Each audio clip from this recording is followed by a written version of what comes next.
VVK วีล็อกเกอร์คลิปนี้เขาจะพาทุกคนไปถาดแม่เนาะตั้งแต่เริ่มเฮ็ดมาเขาบอกว่าท่านเด็กออกมาจักเถื่อไปกับพอแล้วก็กับเอื่อยเนาะเหมือนนี้พอเป็นซูเปอร์ไฮเนาะอยู่ข้างแถวบ้านเนาะทุกคนก็น่าจะจืออยู่จือขาวๆเนาะไปที่เบิ้งคลิปสงสการเขาไอโซมาสงสการเนาะอยู่นี่ฝนบ่ตกเนาะแดดทางก็สบายเนี่ยทางเลยมีขี้ทรายน้อยนึง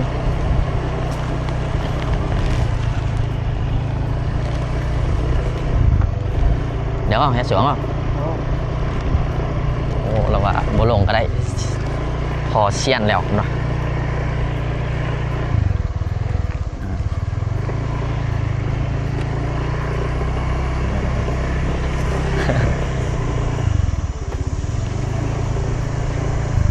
อยู่นี่ก็จะมีร้าย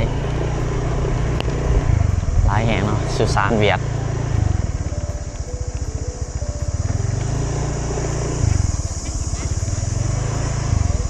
จอดรถที่นี่เนาะ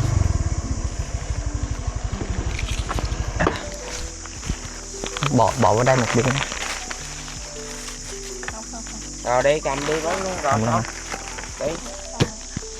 bà cầm hoa cho nhẹ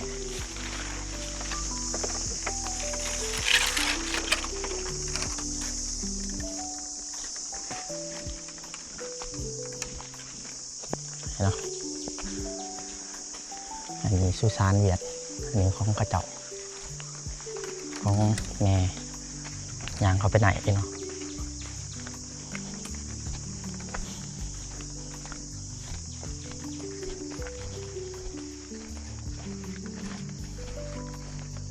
นี่จะเป็นไงเติบได้นี่ทุกคนเบิ่งเนาะส่วนร้ายจะเป็นขี้ทรายเนาะเพราะว่า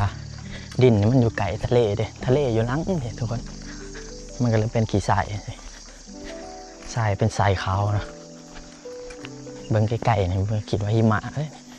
คิดว่าสโนว์ป่ะแกนี่โมอ่ะป่ะโอ้อันนี้มันก็อันนี้กันเนาะก็จะฟังแต่บางคนก็จะบ่มีเงินนะก็จะเฮ็ดเป็นดินพูนๆเอา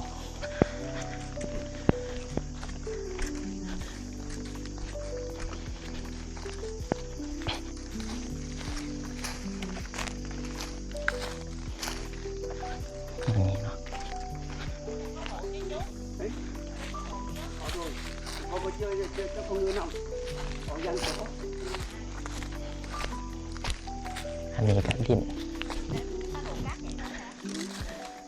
อันนี้เขาจองแต่เนาะแต่ว่า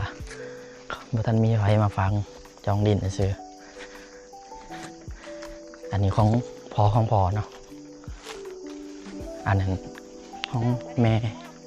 ม่ของพอเป็นหลังคานี่เนาะ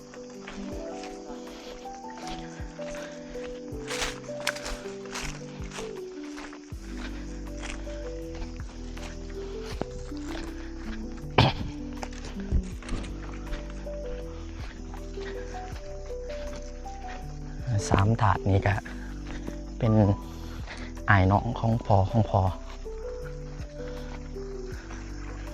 เนาะของแม่โคตรใหญ่เลยมีพอละเอียดโคตรใหญ่เลยอันนี้ร้านเนาะที่มันหลดหล่มอยู่ลาวมาฟังอยู่เวียด19 ปีเนาะนี่ถาดพอเห็ดครั้งแรกได้เขาเห็นเห็ดแล้วเขายังหมดไม่เห็นจักเถื่อป้อโคตรใหญ่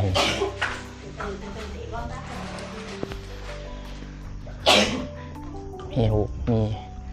แม่1กับแม่2nước đó để chút xíu rửa xương đứng độ ทางกลางทุกคนอาจจะสงสัยเนาะนี่เพิ่นจงไว้เพิ่นอยู่นี่เดี๋ยวนี้เนาะโอ้เด้อแม่เด้อเขามาหาจัดได้นี่โอ้ยิ้มแท้แม่หูเราทางกลางพอเราจงไว้แล้วเจ้าบ่เคย โอ้ยแม่อันนี้แม่อันนี้แม่หนึ่งแม่สองอันนี้พอเนาะโคตรเทเลยอยู่กลางเจ้าคือเห็ดไงใช่ปะเจ้าคือเห็ดไงแหละโอ้อันคือเห็ดไหวก่อนแบบนี้ อยากให้ลูกบอกอยากให้ลูกร้านแบบไม่ยามเปียกฝนบ่ อยู่เนาะโอ้มี Nam nó nói là xuống lên là cái già mà sát xuống là cái mồ đó. Dạ. Thì là mày nghỉ thương mày ba thì có hôm nay ba lần trước những sao ba thực ra đi rồi tụi con phải làm hết đó. นี่เรามีหอนโซลาร์เซลล์โหแท้ยังแต่ไฟแสงสีตู้ลำโพงนี่ครบเลยนี่ Chứ phải là À, và- thấy là có nhận là con mà tụi phải làm chắc nó phải thấy โอ้ Tụi xuống lên đây có chi cho mày ăn đi Dạ. Thầy tôi đi làm đồng trên cũng mình ngồi việc ăn mồ แล้วเราเอาเนาะเดี๋ยวให้สิแปลเอาว่าอันตอนเรายังมีชีวิตอยู่เราก็เฮ็ดว่ะเรามักหลวดไล่ไปได้เราก็เฮ็ดอย่างนั้นเราตายไปจะว่าเฮ็ดบ่ถึกใจอีกเนาะเรามักสีได้เราก็เฮ็ดเนาะนี่อีกอย่างเฮ็ดใหญ่ๆนี่แบบอนาคตลูกหลานมาไต่ถูกไปสิกับบ่ต้องเปียกฝนมีบ่นี่แดดเนาะอยู่ในแดดแต่ว่ากะสำหรับเฮามันกับบ่ฮ้อนเท่าแดดอยู่แล้วเพราะว่ามันมีลมทะเลเนาะไก่ทะเลอยู่นี่ได้หมกใจอ่ะอันนี้แม่ใหญ่แม่ของพ่อมานี่มานี่อุ้ยเบนเกียร์กองหรือมะของหมูแอมเบนเกียร์เนี่ย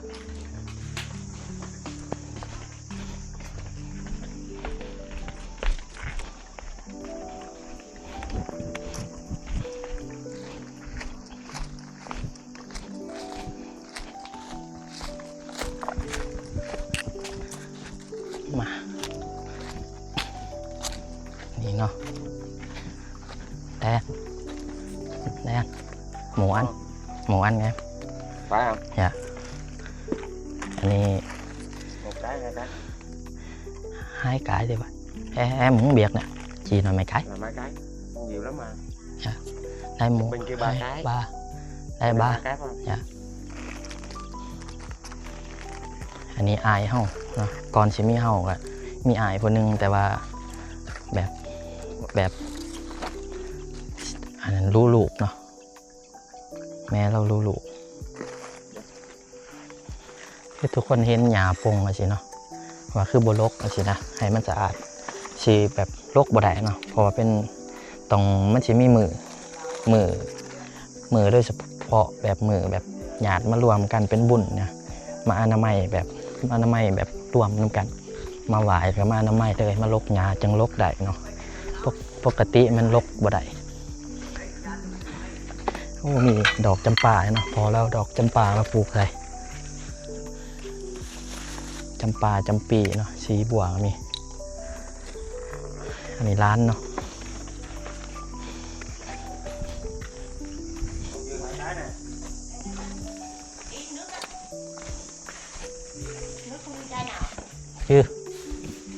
Dưới 4 chai. Anh này cắm phèn. Cái này là làm để làm chi ba? Làm coi chứ bình phong coi như là ăn là đi không cho ai người ta dịp cũng như trước cái mang phát lên được À. chứ người dân có được hướng là đòi đi làm cái mồ này chó làm ra mồ đấy thì đi á À. nhưng mà bao cho là vì ở ôm nghệ cao nó còn không cho hàng cao À. ô chập chứ anh em con cháu năm dài rồi thấp hết chứ có cao À. cái như bình phong ăn người lại อันนี้ภาษาลาวบ่ฮู้เนาะฮู้แต่ภาษาเวียดเขาว่าเวนฟ่องเป็นกำแพงกั้นแบบทำอิฐอันนี้ร้านกั้นทั้งหน้าแบบคันสิเว้าประตูโค้งประตูหัวป่ะแบบร้านเนาะร้านอยู่หน้าสิเอื้อยเราอยากเฮ็ดแบบหลังคาขึ้นก็บ่ได้เนาะเพราะว่าเฮ็ดแบบร้านหน่อยกว่าปูจังซี่ก็บ่ให้เฮ็ดต้องอยู่แบบต่ำกว่าปูเนาะต่อไปก็แต่ละคนก็สิแบบผู้ใดที่แบบเสียก็ต้องต่ำกว่าปูสิ để trong cảnh chơi làm được tụi kia tụi anh em ra cùng mua vậy đó nhiều cái ăn dọn dẹp cái đây này mát này อันนี้บอลยามแรงนั่งกินน้ำกินในน้ำกันยามบุญยังเนาะออกมาไต่ นี่เนาะ đây là long luôn đi cùng bên lào bằng xa trắng đấy đầu rồng nữa มีมังกรแล้วก็นกอันนั้นเนาะอันนึงคืออะไรจังวะฟินิกซ์แรงเลยออกนกมาจากนี่เนาะอยู่ข้างนี้ดอกจำปีดอกสีบัว một cây trong anh vàng đó tôi mua về trong đó มัวเป็นลาวกว่า mua người ăn bằng đấy à ดอกจำปาเนาะพอไปซื้ออยู่ถึงบอลชวนเขาขายดอกไม้อยู่ลาวเนาะใช้ชีวิตชวนลายอยู่ลาวก็เลยต้องมีเอกลักษณ์อยู่ลาวนับใส่นี่แม่แล้วมักสีสันเนาะเลยซื้อให้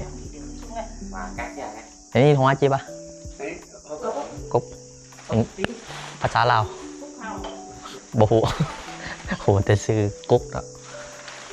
ดอกนี่แหละ làm có cái cân ดอกกุ๊กเปล่า ดอก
นี่เงินเหรียญ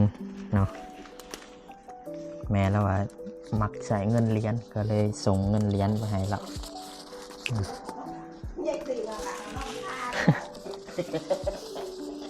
เงินเหรียญเนาะโอ้1 2ประมาณ3-4 หมื่นเหรียญเหมือนรวยเกิน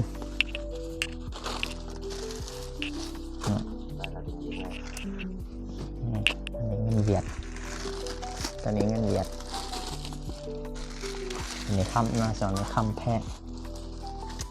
แต่ว่า น่าจะบัวหอนอันนี้เนาะ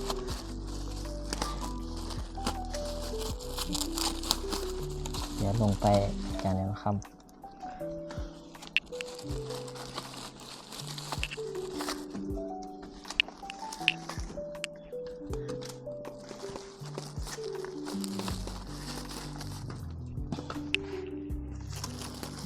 ใหม่ผมแหละ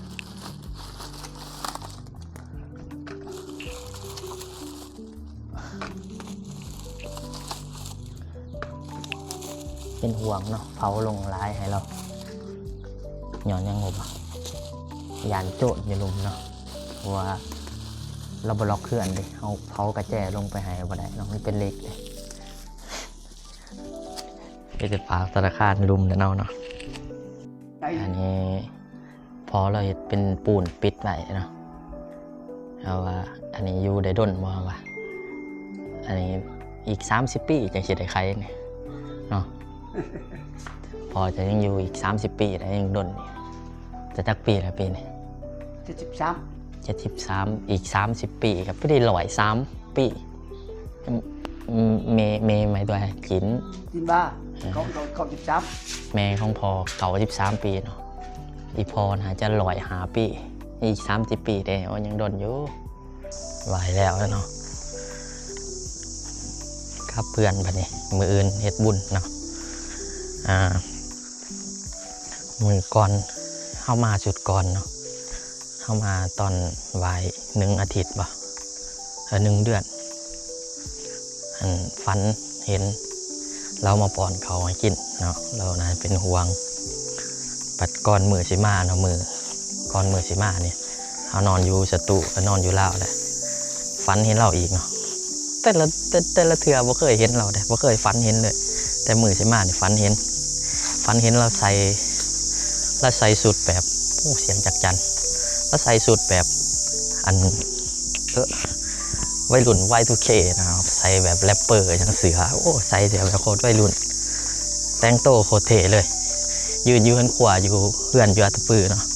เขาก็ยืนลินน้ำเราแล้วก็แต่งกลิ่นของเราอันนึงแล้วก็ปินมาแล้วก็ยกทงส่งเอาเงินออกมาไปตับน้องเงินดอนใบลอยเลียนไปตับเลยแล้วยืนให้แล้วว่าเอาให้มึงว่าเอาคือเอาให้วะ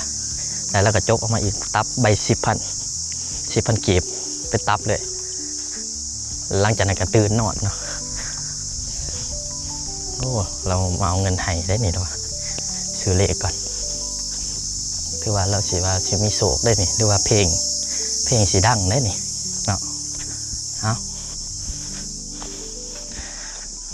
คลิปกับสิประมาณนี้เนาะทุกคนเนาะวายแล้วมาเบิ่งเนาะถาดพอเราเห็นไว้โหดใหญ่เลยตัวเบิ่งในหูมันเบิ่งขึ้นหน่อยๆได้แบบมาเบิ่งตัวจริงโหดใหญ่เลยเนาะเจอกันคลิปต่อไปทุกคนกลับบ้านก่อนน่าจะมืออื่นเนาะคลิปเฮ็ดบุญอยู่เพื่อนบ๊ายบายทุกคน